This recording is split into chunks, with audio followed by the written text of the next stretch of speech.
We'll try this again. All right. So, once again, what we finished last time was our conversation on cognitive development. And the thing that I hope that you got from that is that children aren't born with kind of an empty vessel for which we wait for them to grow up and become adults and get busy working. That infants really are actively constructing their world. To some degree, they are more accurate in certain judgments than we are. For example, telling the difference between a good person and a bad person. I've already talked about probability and all of those things. The issue is that they don't have a language or a well, other than emotions, they don't have a language to express their level of understanding. So that has been very difficult for us to capture. But with raising technologies and stuff, we're starting to really see that infants are a lot smarter than we think they are. And I think if you're a mom or a dad and have a little one, you already understand that or been around a baby a lot. It's you see that there's more there than just a blank slate or a sponge or an empty sponge, I guess is what it would say. Um, so the next part we're going to talk about is socio-emotional development. And again, the reason why we combine these two is I've already said infants know emotions. They understand them, but with their interaction with the world and they start labeling emotions with language, this is where they start to develop an understanding of emotional states through interactions with other people. Okay. And so, but I do just kind of want to um, talk about, for the sake of this class, the difference between some terms, because in the the the general world or in the popular world or in everyday life, we tend to use these words interchangeably, especially things like emotions, feelings, and affect. Okay. And so, but for the sake of our conversations, we need to make a separation between them so that we can kind of understand the conversations that we're about to have. Okay. So when we talk about emotions, at least when we operationalize the term and look at it from a research perspective, what we're looking at is the body's physiological reaction to a situation. Okay. Um, and so this is the things like the amygdala when it reacts to fear. It's your peripheral nervous system when it reacts to fight or flight. It is your heart rate increasing, sweating increasing when there's a high positive or negative emotion. It's basically your body's signaling system that says, "Hey, you need to pay attention to this because it's either really good for you or it might end in disaster." Okay. When we talk about feelings, within at least the scientific community, again, we're talking about the cognitive interpretations we give those emotions, meaning it's the labels and the story we give an emotion that we're having. Okay. If you look down here, this is basically kind of the break between the two. Emotions play out in the theater of the body, meaning that they're a physical, hormonal, neurotransmitter signaling system, as you would say. Whereas feelings play out in the theater of the mind. They're the way we cognitively look at and interpret um, a given emotion. Okay. Affect is a generalized mood. When we talk about what your affect is, it's kind of like, are you or right now, are you highly motivated and excited about life? Or are you kind of just at yeah, I'm here, I'm okay, nothing wrong, nothing bad? Or are you in a low affect? Okay. The difference between affect, feeling, and emotion is affect is your general mood. It's it's kind of like your baseline. Okay. And if you think about it, it creates kind of our reactivity to our world. So when we're in a bad mood or a bad affect, we tend to wear glasses that kind of make us interpret the day as a miserable, kind of low key, everyone is miserable kind of day. And so we interpret our conversations that way.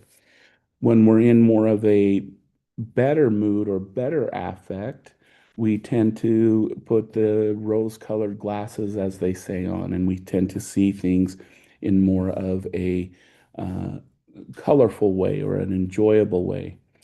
And then when we're somewhere in between, it's just kind of when we have our glasses off. Okay. We're just kind of seeing the world for what it is. Okay. And so again, you can see how affect then influences our emotions and our feelings given the level of our affect at that time. All right. And then emotional schemas is interpretations of associations between emotions and feelings. Now, this gets a little bit more abstract, is that our emotional schemas are what we think as a human being we should experience happiness as. We should experience sadness as. We should experience hate as, fear as. It is the general kind of, um, again, thing that we say, okay, in this given mood, emotion, feelings that I'm having, that means I'm happy. The reason why this is important is, for example, in the literature of happiness, we have things called situational happiness and continuous happiness. People who have a schema for situational happiness feel that they will only be happy if they get that raise, they get that promotion, or they make it to Friday. They have a celebration to go to, like a birthday or a holiday, and they're always looking for those opportunities to experience a sense of joy and happiness. People, for example, that has a continuous emotional schema, it's not that they don't have difficulties in life. It's not that they don't have the same troubles we do. It doesn't mean they don't get depressed or sad, but they tend to say, this is my situation right now. It's not going to stay like this. Things will eventually get better and I'm okay. Instead of looking for a situation to make them happy, they're just, in a sense, future looking. They're saying, I'm okay. Yes, I'm going through a rough time, but I'll be okay. And that's their schema for happiness. Okay. And that's just an example given a emotion of, for example, feelings of happiness and joy. Okay. And the issue comes is that when our emotions and feelings don't match our emotions. So let's say it makes you happy when you go to a birthday party. And let's say you go to a birthday party and a bunch of people you don't like are not there. Okay. What this does is it creates something we call cognitive dissonance. Cognitive dissonance is when there's a difference between your belief, attitude, and expectation and what you're experiencing. And it creates discomfort. And so you have to do something to alleviate that discomfort. Okay.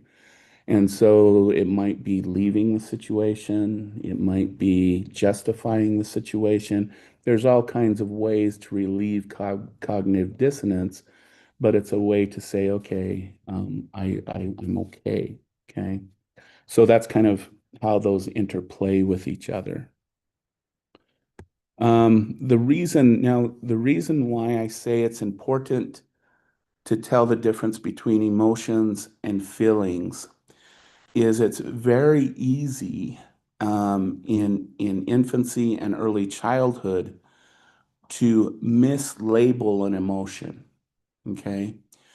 And so I'll take you through a situation. This is not all survivors of abuse, but many survivors of abuse that tend to get in and out of abusive relationships, and they can't figure out why it is I'm always stuck with the a-hole. For some reason, I'm always, I think they're wonderful in the beginning and we get into it and everything else, and it always ends up in an abusive situation. Okay. Very commonly, when you look at their past, there was issues dealing with usually the mother and the child. Okay. Now, I want you to think about the emotional schema of love. What is our first emotional schema of love? It's mom. Mom represents security, nurturing, caring, all of the things that we look for when we think of the emotion of love. And I think everybody wants that. Even people who end up in abusive relationships over and over want that schema, and that's what they're looking for and they thrive for. Okay. But the problem is that let's say you're raised by that schema of mother, but the mother is abusive, she's emotionally distant, she's neglective, she's unpredictable.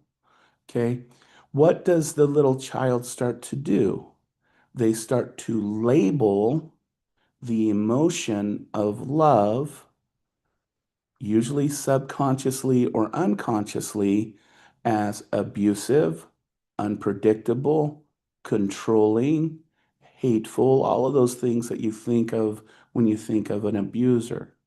So the labeling of love, even though the schema is the same, the labeling of it becomes backwards. So what happens is that the emotion of love is the feeling of pain, the interpretation, and the feeling of nurturing gets interpreted as pain. Okay. So what happens when this kiddo grows up is they start to seek those things out that match their schema, which had been mislabeled in childhood. Okay. Um, I know when I worked with survivors of abuse, and some of them had this kind of very chaotic, abusive upbringing, and then got in relationships, and they couldn't, for some reason, one of the first things that we kind of did when they said, "Okay, I'm ready to start dating again," and whatnot, is the challenge would be is okay, accept dates from people you're not feeling it from. And don't go on dates with people you think are wonderful. And believe it or not, the women who actually took that advice ended up in non-abusive and eventually loving relationships. However, one of them did come to me and said this was 5, 6 years after, and after being married to the person she wasn't digging in the beginning.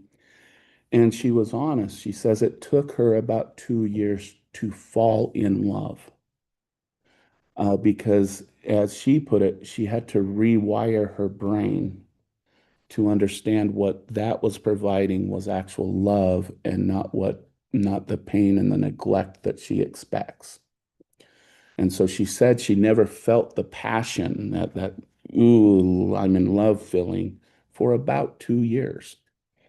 I saw her about 15 years after that. And when I first met her, she had 3 girls, homeless. Um, Girls were about to go into the welfare system. But 15 years later, she was still married to the guy, very happy. She went to college, got her education, and all of her daughters were doing well. And so, my point being is that sometimes we mislabel things, and then on an unconscious, subconscious level, we then are attracted to those things. Okay. Or we seek those things out on an unconscious level. And then when we come to reality, we go, why the hell did I do that? Okay. So this is why talking about this is why if again for the early childhood educators in the room and those kinds of things, this is why they spend so much time in a classroom talking about feelings and challenging the children about what they're feeling. So they have those smiley faces, the poster with all the smiley and frowny faces, and they'll ask children to point to which one they're feeling at that moment. Or they will have, if they can read, they'll have the feeling filled out so the child could pick which one. And the teacher can help guide through those feelings and emotions that the child is labeling. And that's why they kind of do that, especially kind of in the early childhood education setting. Okay. So this is something to consider when we think about labeling and really creating those emotional schemas are set. And then we label them based on our experience of what we think those schemas should be. Okay. All right. But how do emotions express? When do they approximately emerge? Okay. And again, like I've said, these can emerge earlier or later. It doesn't necessarily mean that the child is emotionless or over emotional, but this is kind of the general range. So what are we born with? Okay. We're born with interest. Infants will stare at things that are novel longer than things that they've been exposed to. They will again do approach behaviors towards those things, faces that are kind versus not kind. And so we're born with the emotion of interest, that kind of drive of wanting, of curiosity, I guess is what I would say. They're born with a neonatal smile. Believe it or not, I don't know if it's because we haven't developed the right research technique or whatnot, but the research on why infants have what's called the neonatal smile is still up for debate because when we do research using some paradigm, it's not either not replicated or it contradicts other equally valid reasons. But it is a smile that appears just after birth. It seems natural. It was once thought that maybe it was gas or something like that, but that's been ruled out. If I were to take a stab at it, I think it's just because it's adaptive. It's adaptive to be able to smile because that brings, remember we talked about that mother-child dance and smiling is a good adaptive way of creating relationships with others. So that's my stab at it. But again, we just haven't either developed the technologies or the right research method to really figure out why these little ones are born with a natural smile, even in the presence of things you normally wouldn't smile about. Okay. They're born with a startle response. So, you clap your hand next to their head, they'll startle and freeze up. Distress and disgust. So distress, there's what's known as a distress cry. When the infant is feeling distressed, there's a different cry it will do than when it needs, changed or fed or something like that. And disgust. This is mainly done, especially with taste. So you put something tart on their tongue, and if they don't like it, they'll do the little disgust look. But then they'll also start doing it socially when they're around individuals that they might just not prefer. They'll get that kind of look on their face. Um, Now, around 4 to 6 weeks, and this has been well shown, is the social smile, and that's when it starts to develop. This is when an infant will purposely smile, and they're showing what you would think is the moment of joy. Okay. But what we're seeing more and more is it's that reciprocation thing that we talked about when we went through Erickson's thing about you feed them, they look at you, they smile, you smile back, and it's like a social signal that, hey, we're good. Okay. And then around 3 to 4 months, in this time period of social smile, we start to develop things like anger, surprise, and sadness. Um, and so this is when, if something upsets an infant, they will get that very red face, and they will get the surprise look. And when they don't receive something they were expecting, they will have then the emotions of sadness. Okay. The one that I think is interesting is 5 to 7 months is when we see the development of fear. The reason why I think this is surprising is because that's what the amygdala primarily responds to. And if you remember the amygdala, that's what's considered the primary emotion center of the brain. And it becomes most active when we're experiencing fear. But it comes after anger, surprise, and sadness, distress, and disgust. This notion of not being aware of what's going to happen next starts to come into play. And then we develop what's known as shame and shyness. Okay. Shame is not being sure what I'm doing is right or wrong, right? It's that feeling like, am I doing the right thing or the wrong thing? If you've ever noticed an infant will kind of, at this age, they'll start to kind of pick something up and they'll look at you like, am I okay doing this? That's the development of shame. And then shyness, and I want to stop here for a moment. Shyness and the term popularly used in popular culture, introversion, okay, and extroversion. Shyness is not a personality feature.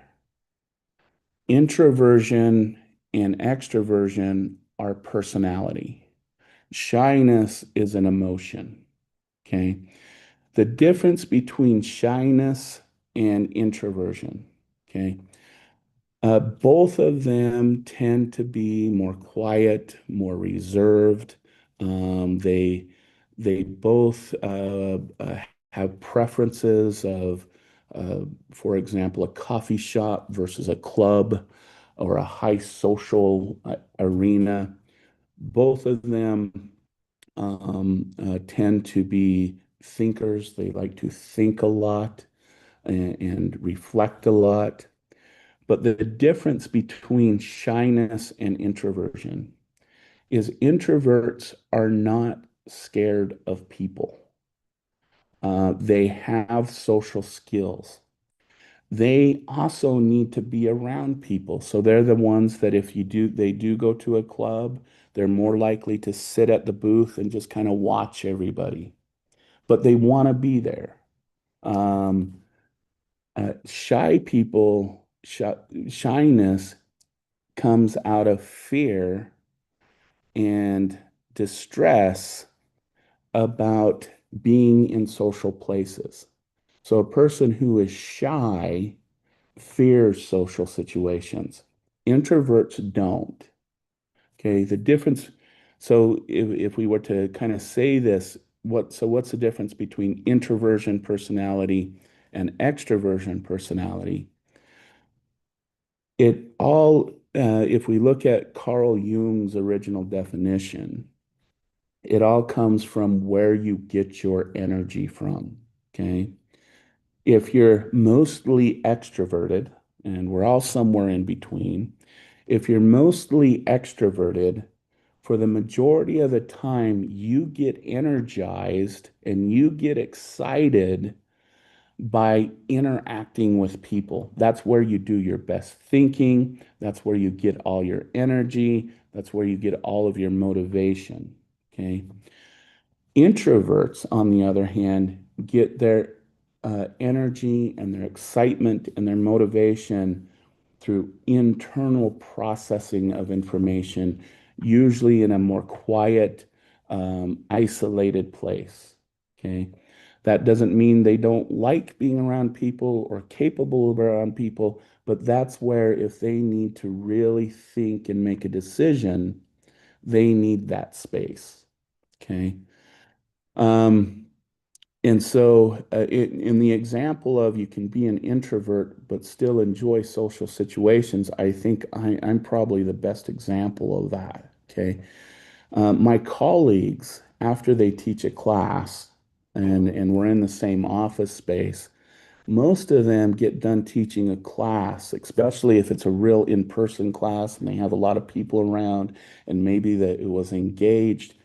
They come back to the office and you think that they just took crack because they're bouncing off the walls. They have all these ideas.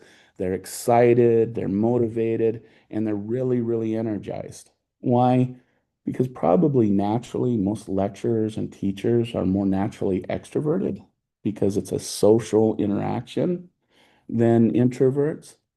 Me, on the other hand, when I'm done with a class, I usually need to go back to my office or I close this door and wait for my next class. And I need it completely quiet. I need space to regain my energy because I'm mostly introverted. And so while I love coming to class, I love being a teacher, I know afterwards, because of that social interaction, I'm going to need some time for my brain to re-energize. Okay. Kind of go plug myself in, as you would say. So that's kind of the difference between extroversion, introversion, and then shyness, which is a fear or distress response because of a social situation. Okay. And the level of shyness 6 to 8 months old really deals with their interaction with their world. Infants that tend to be shy tend to get negative, I don't want to say feedback, negative responses to the things they do. They tend to be higher in sadness and fear. They tend to display more shame or are in situations where shame and anger and fear can breed well and grow. And so shyness really grows out of that being fearful of other people and not really knowing how to engage. Okay. And that's the difference between introversion, shyness, and extroversion. Okay. And then by 2 years, we get our, let's see, I believe we have 11th, 12th primary emotions that we have, and that's contempt and guilt. Okay. And contempt is, I'm going to get back at you. If you've ever known a 2-year-old, they're really good at contempt. Guilt is, if you think about a 2-year-old that wants a candy bar, they say things like, uh, you're a bad mommy if you don't get me that candy bar.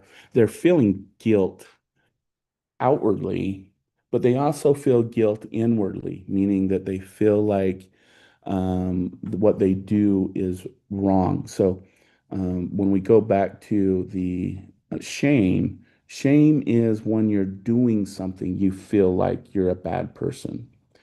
Guilt is after you've done a behavior, you don't know whether what you did was right or wrong. And that's the feeling of guilt. And that develops about 2 years of age. Okay. Now, all of these emotions, I'm going to say at this point, are important for our survival. We all feel anger, surprise, shame, shyness, guilt. If we didn't, we would be something called, we would all be narcissists and psychopaths. So, at some level, we all have these different emotions. When they become dysfunctional, is when they inhibit us from being able to experience our world. So I'll go back to the example of shyness. We all have some level of shyness. There's certain people in our life that we avoid because they make us feel anxious or sad or distressed. That is the emotion of shyness because we avoid that individual. We don't want to engage them. That is normal shyness, if you want to think of it as normal, okay? Because it keeps us safe. Because for some reason, that person we deem as unsafe for us. When it becomes dysfunctional, is when it inhibits us from engaging in our world, okay? Um, so especially when it's generalized to not just specific individuals or specific persons, but shyness is contributed to everyone. I'm fearful of everyone. I want to avoid everyone. That's when things like shyness become a little dysfunctional and not adaptive for us to have. Okay.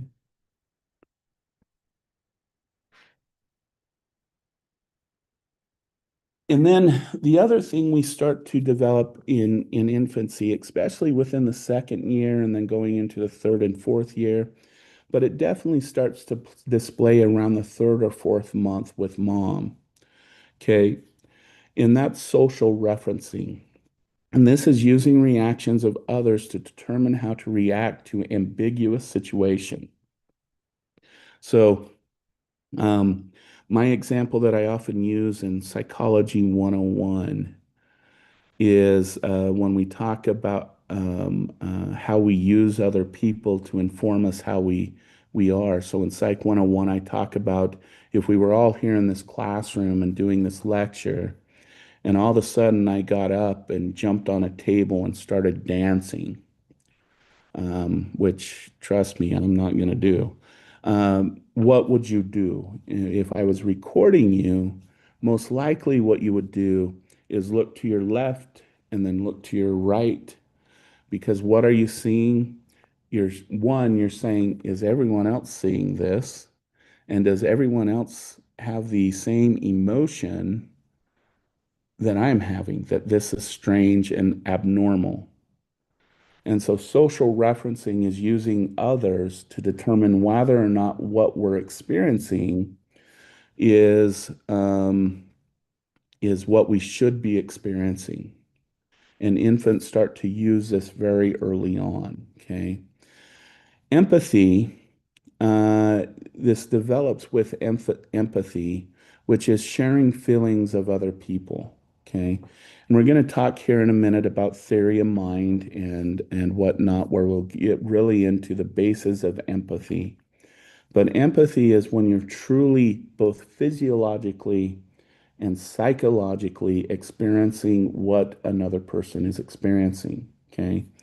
So, for example, if we want to talk about differences between having sympathy for someone versus having empathy for someone, when you have sympathy, you feel bad for someone. When you have empathy, you feel bad with someone. Okay. And we know that infants start social referencing around the third or fourth month with mom. And again, this is what we referred to in the in when we talked about Eric Erickson about that mother-infant dance, about using mother's reactions to determine my reactions. So when mom was done feeding me, I smiled and mom smiled. I used mom's smile to determine that that was the right action. Okay.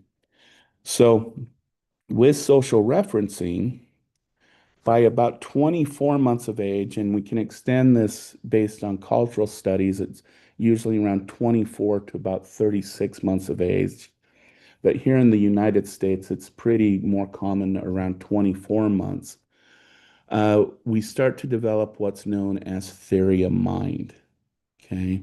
I may have already went through this in this class, but I'm going to do it again in this context since we're at this age group. What theory of mind is first, it's the ability to recognize me as an independent self, as an independent agent, independent of everyone else. It's a recognition I have my own self. I have my own feelings. I have my own emotions. I have my own existence. Okay. Then, because of that recognition of the self, it's the ability to see that other people have their own agency, their own self, their own emotions, their own feelings, and those are separate than my own. Okay. And this is based on two kind of biological systems that we have. One is the mirror neuroning system, and the second one is the mentalizing system. Okay. If we go back to this slide, you'll notice that this starts to occur, the social referencing starts to occur around the 3rd to 4th month. This also is associated with the age at which we start to develop our mirror neuroning system. Okay. And to kind of explain this system, it was originally found when someone was doing research in South Africa on monkeys. I can't remember which type of primate, so I'm just going to call them monkeys. I think it was macaques, I think, but I'm not going to, so don't quote me on that. But what they were doing is what they were trying to figure out is what are the neural pathways when a animal or a primate is chewing and swallowing food. Okay. And so they had them in MRI machines while they were cracking nuts and eating nuts, and they would watch what neural pathways were associated with it, which ones would become most active. And in this kind of, I think this is more the fairy tale part of this, is the legend goes is that the researcher one day had the primate on the MRI machine, and it was still going and whatnot. And the researcher was cracking open nuts and eating them. Okay. And he noticed on the screen that the same neural pathways that were occurring when the primate was cracking open and eating the nuts were occurring when the primate was watching him crack open and open the nuts. And he thought that was interesting. So then they put them both in MRI machines where they could see each other. And they realized that when the neurons in the experimenter mind started to go off from eating, the ones in the primate would start to go off, the exact same neurons. Okay. And this is what became known as mirror neuroning. Okay. Mirror neurons exist whenever we're paying attention to that person sitting across from us. Okay. Even in, for example, movie theaters, if you go to a movie theater and people are really into the movie, but you're not, kind of watch them, because when there's an action scene and there's a bullet, everyone will dodge to the right or to the left and lean where the stunt person is. And some research has actually shown that they'll measure the neural activity of the stunt person while they're doing that stunt.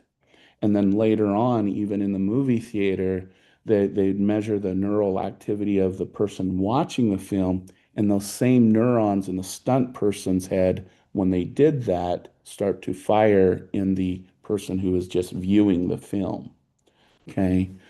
And so we basically have the capacity to physically neural link with each other. Okay. And if you want to see this in the real world, if you go to a restaurant or something and you're bored and you're with maybe a friend or something, and you guys want to start making bets about whether or not the people in the room that you think are on a first date will have a second or third date. Okay. Because what you will find if you want to make this bet is people that seem to be there on the first date because they usually look uncomfortable with each other or something. is they'll be sitting in different positions. They will drink independent of each other. They might have their forks in different places. But if you think that there's going to be a second date, wait till the end of the date. Because if there's going to be a second date, they will do what sociologists call parroting, in that by the end of the date, if there's going to be a second date, their plates will be set mirror to each other. Their forks will be mirroring to each other. Their drinks will be mirroring to each other. When one drinks, the other one will drink. Their legs will be in the same positions with each other. It almost, if you were to put a mirror up, it would look almost like a mirror reflection. Okay. Why is this occurring? Because mirror neuroning and the situation that they become encapsulated with each other, it's almost as if their brains have become one. And so they start to commit or parrot the same behaviors because the neurons that are occurring in one brain are occurring in the other person's brain. Okay. And so this is what's known as a mirror neuroning system. Behind the mirror neuroning system is what's called the mentalizing system. And this is separate because mirror neurons react to physical actions of the person. It doesn't it doesn't react to what they're thinking. Okay. So the mentalizing system uses what the mirror neurons are doing and develops a theory, hence the term theory of mind, about what that other person is experiencing. What are they going through? Okay.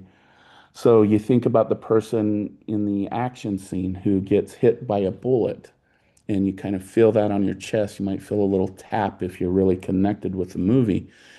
And then you mentalize, I wonder what it was like to actually be that person if they were real and shot. What would that really be like? What are they going through? That's the mentalizing system that kind of sits kind of just in front of your sensory cortex up to your frontal cortex in that area. Okay. These two systems are necessary to kind of quote unquote be online to develop this theory of mind. Okay. So self-recognition and then recognition of others are necessary. Okay. Now, there are two types of human species, if you want to say, that tend not to develop theory of mind. Okay. And I want to make a qualification here.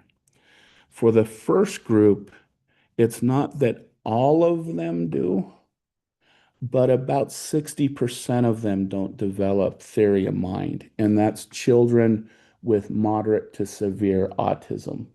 Okay. Children with moderate to severe autism, even well beyond 24 months into 5, 6 years of age, fail what are known as theory of mind tasks, which are different tasks that show whether you can recognize yourself and you can recognize other people as being their own agent. Okay. But that's not a cause of autism, and it's not a complete theory because not all children with autism experience failure of theory of mind. It's more kind of what we think as a side effect of individuals with moderate to severe autism. Okay. So I want to make that clear. There is a species that tends not to develop theory of mind well into adulthood, and they're known as psychopathic serial killers. I say I need to include serial killers because they're the only brains of psychopaths that we've been able to really investigate. So I can't say anything about psychopaths who don't commit murder. So I'm limiting this analysis to psychopathic serial killers. What we find is even into well into adulthood, what most 24-month-year-olds are able to accomplish to show that they have theory of mind, even the eldest psychopathic serial killer fails unless they're trained on how to do it using behavioral techniques. But that doesn't necessarily increase their theory of mind. Okay. So, and that might be the explanation of why they can cold-heartedly go kill someone. They're so impulsive. They see others as objects instead of other human beings, is because they don't have that capacity to recognize the humanness in other people. So that's kind of the current theory of that. Okay. All right. So now let's talk about this. We've already talked about it briefly, and that's temperament. And like I said, if we look at temperament as a personality feature, it is one of the very few personality uh, uh, uh, qualities that we find is pretty much 99% biologically based. We all got our temperament from either our mother or our father. Some people, I think, get it from both, depending on who they are. But generally, we're either going to get our temperament from our mother or our father. Um, And what is temperament? It's our general emotional style an individual displays in response to experiences in the world. So, if we look at this classification down here, you have the easy to difficult person. So, easy temperament is marked by positive moods, easy adaptation to change, regularity and predictability, patterns of eating, sleeping, and elimination. So, it's an individual who is kind of evenly tempered, reacts to the world in an adaptive way. And then you have slow to warm temperament, and this is marked by more negative moods, intense responses, and slow adaptation to change and irregular patterns of eating, sleeping, and elimination. Um, uh, uh, uh, um, my family thinks that in the morning I'm slow to warm. Because when I wake up, I'm pretty miserable to be around for about the first hour because I'm moody, I'm grumpy, and it takes me a while to kind of warm up to being awake and in the world. And this is an example to slow to warm. You may have seen this mostly in children where a child will slowly explore the world when they go to a new place. But in the beginning, they're clinging to mom's leg. They won't talk. They'll act very shy. But after, a while or so, when they kind of figure out the environment, they'll start talking to people, and by the end, they're regularly interacting with everyone. It just takes them longer. Difficult temperaments are marked by slow adaptation to new experiences and moderate irregularity in eating, sleeping, and elimination. So, this is an individual who just has a very difficult time getting and adapting to the world. Okay.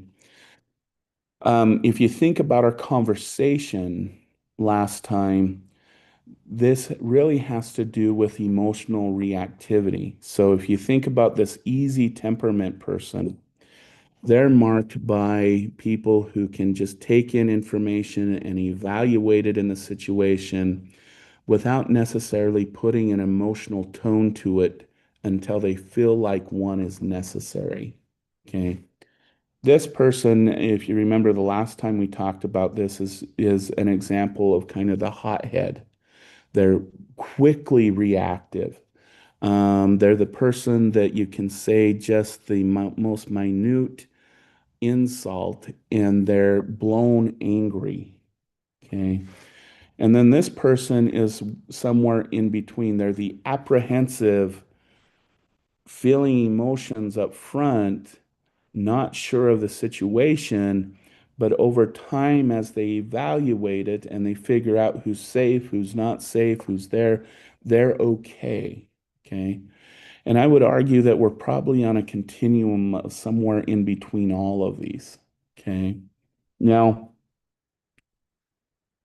I always get the question though when someone says, "Well, both my parents were awful, evil people. They were reactive and angry all the time, but I'm not that way." Okay. Just by you saying that says that you have a difficult temperament because you have to defend your emotional state.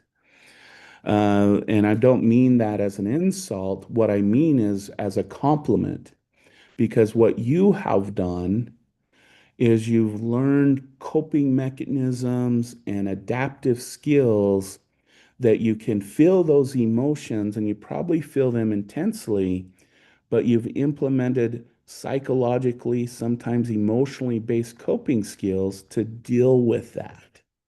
Okay.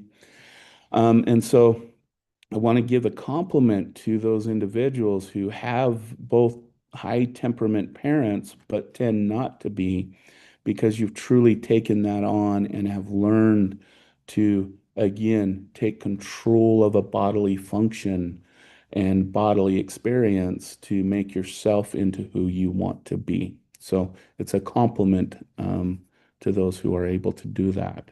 Okay. So these are again different levels. You can look at these on the slides that are in Canvas, but they kind of go already go over all the things that we've gone over, but it kind of breaks it down into the different activity levels and how it varies.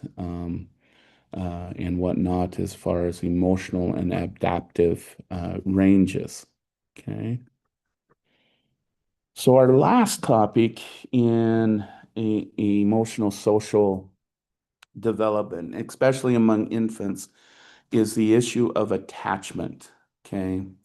And attachment at its most basic level is what is an emotional bond to a particular person. Okay.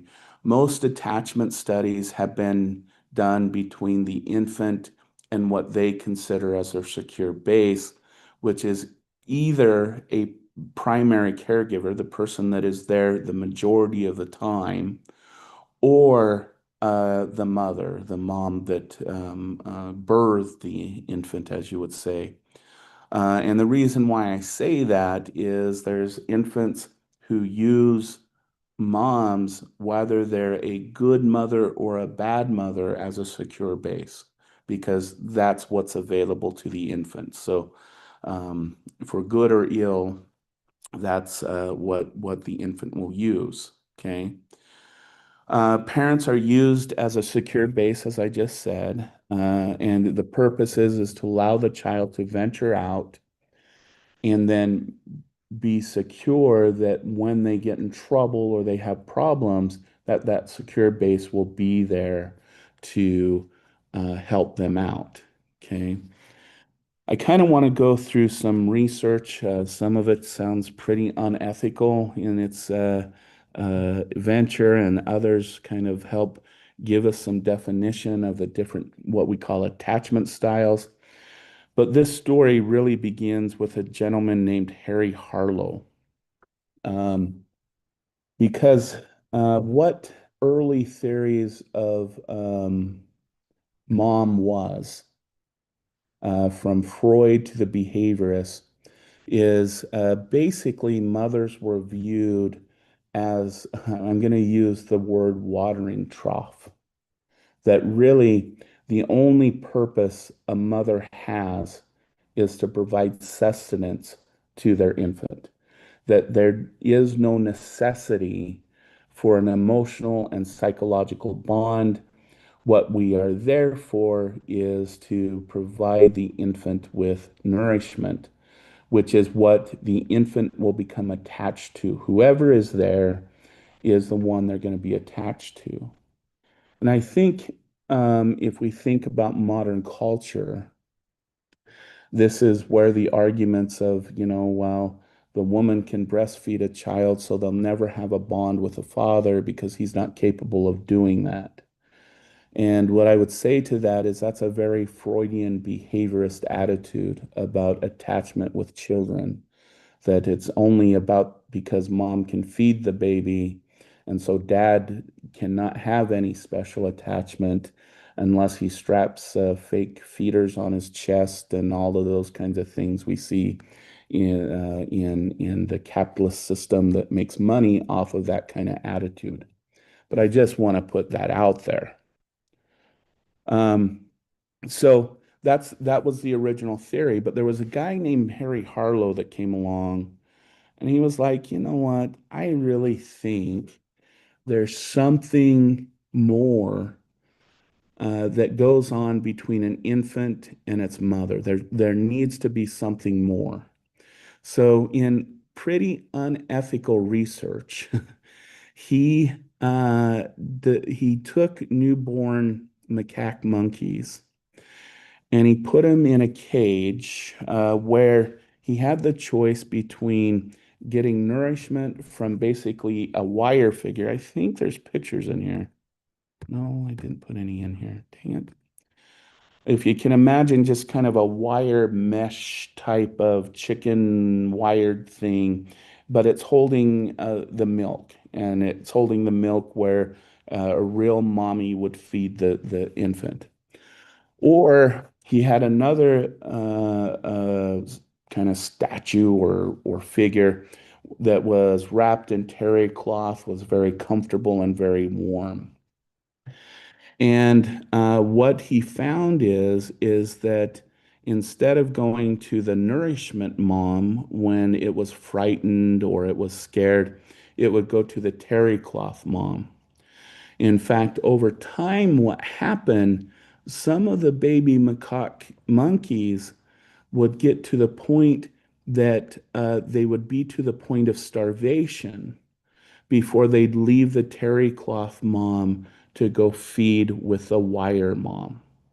So infants would almost starve themselves to death to leave the comfort and warmth of the cloth just to go eat.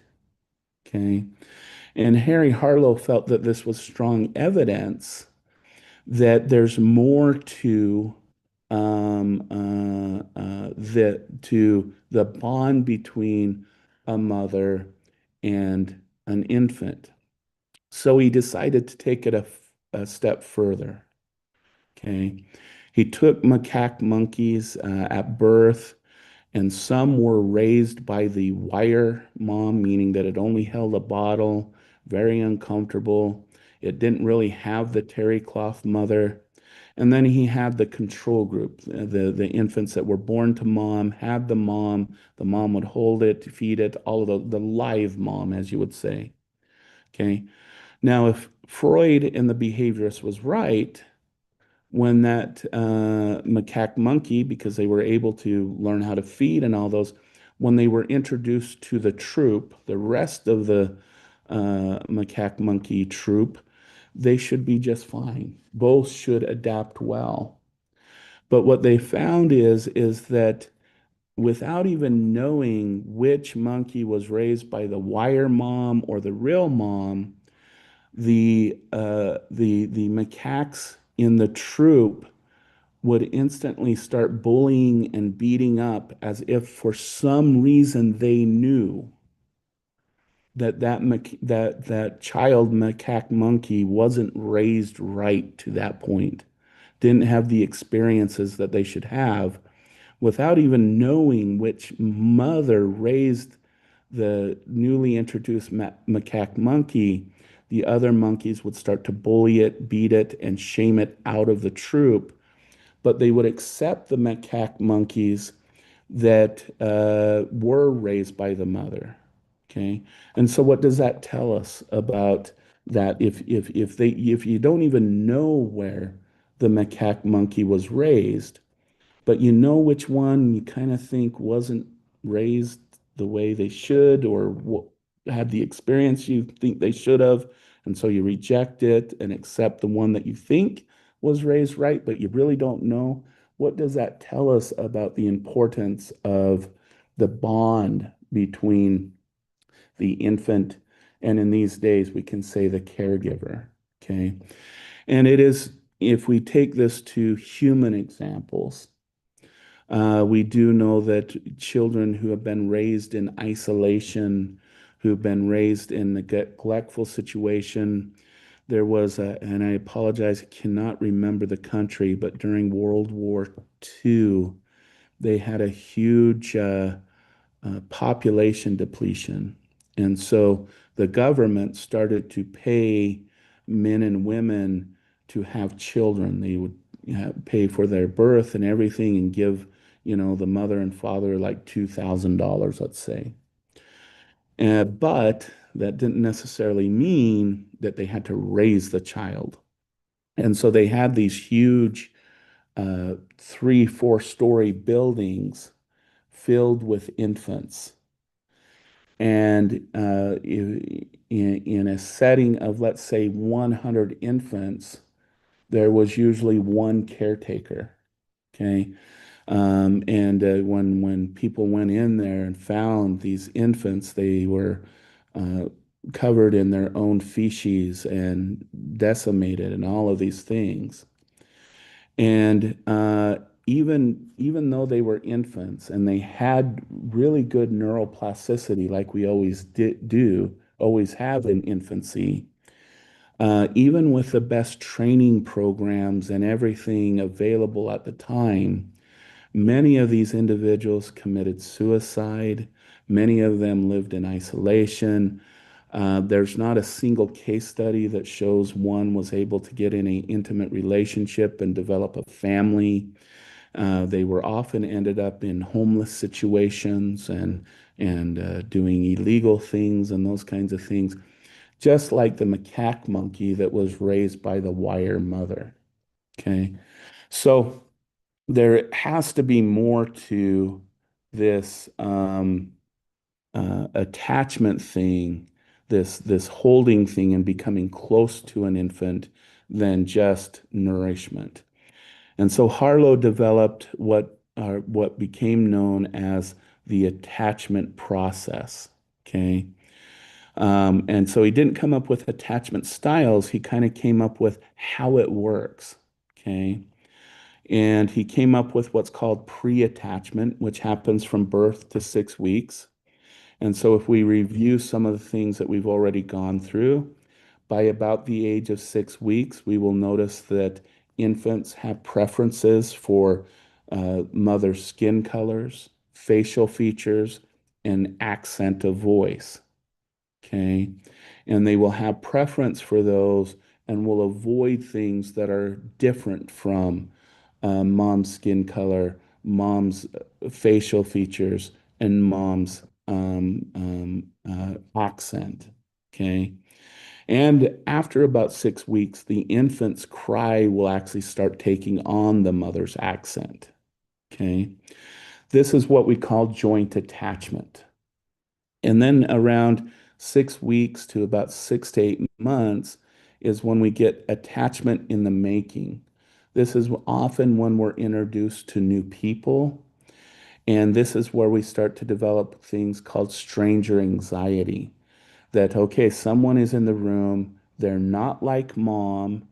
If they have a really close dad that they've attached to, they're not like dad. They're not like my caregiver. And so they have what's called stranger anxiety, which usually means that this is usually the age where a stranger walks in the room and they want to hold the baby, and the baby has nothing to do with it until they get used to that person being around. Okay. And then we have what's called clear cut attachment around 6, 8 months to about 18 to 24 months. And this is where children get separation anxiety. So when mom leaves the infant with someone else, this is often when they'll cry or they'll be distressed. But if they have a good attachment, they usually will cry for a while and then kind of get into the groove and be okay, realizing that mom will return someday if they have a healthy attachment with that mother or caregiver, as we would say. And then around 18 months, we start to develop these internal working models of attachment, where we start looking at our attachment with others and start creating an internal model about who we are as a person based on our experience with other people. Okay. So this is kind of the process that Harlow discovered. Another person, Bowlby and Ainsworth, came and said, okay, based on these processes, infants develop different what are known as attachment styles. Okay. John Bowlby is the original theorist who developed the different attachment styles. Ainsworth is the person who then went and tested whether or not these different attachment styles were an actual thing or not. Okay. And so she used what's known as the strange situation experiment, where the most common situation was is mom would bring the child into a playroom, kind of get the child leaving, and then mom would leave. She'd leave for 10, 15, 20, 30 minutes, depending on the experiment. And then she would come back. And what Ainsworth was looking at is the infant's reaction. Okay. And what Ainsworth found is depended upon the mother's parenting approach determined the child's behavior when mom would return. Okay. And this is then where there was this kind of more scientific evidence that there are these different type of attachment styles. So what are some of these?